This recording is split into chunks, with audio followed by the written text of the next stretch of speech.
આવનારી વાપી મહાનગરપાલિકાની ચૂંટણી માટે કોંગ્રેસે સ્પેશિયલી વાપી માટેનો એક મેનિફેસ્ટો બહાર પાડ્યો છે। તેમાં વાપીની જનતા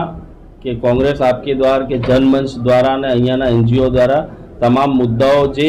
જીવન જરૂરિયાતના છે તે લેવામાં આવ્યા હતા ને એમાંથી મોટા પાયે જે મુદ્દાઓની જરૂરિયાત છે તેને આ મેનિફેસ્ટોમાં જગ્યા આપવામાં આવી છે। જેમ કે શિક્ષણ હોય, સ્વાસ્થ્ય હોય કે અહીંયાની ઇન્ડસ્ટ્રીઓનું ગંદુ પાણી જતું હોય, ટ્રાફિકની વ્યવસ્થા હોય, ગંદા પાણીના નિકાલ માટેની તમામ જીવન જરૂરિયાત વસ્તુઓ જે કે અહીંયા સ્વાસ્થ્યને બધું જળવાઈ રહે તેના માટેના તમામ 11 મુદ્દાઓ વાપી મહાનગરપાલિકા માટે લેવામાં આવ્યા છે અને આ જ મુદ્દાને લઈને આવનારા દિવસોમાં વાપી શહેર કોંગ્રેસ જન સુધી જશે અને આ જ મુદ્દાઓના ભરોસે આ જ મુદ્દાઓની આક્રમકતાથી જે ઉઠાવવામાં આવશે ને તેના જ લીધે આવનારી મહાનગરપાલિકામાં કોંગ્રેસનો મેયર બનશે અને આ તમામ કામો જલ્દીથી જલ્દી કરવામાં આવશે।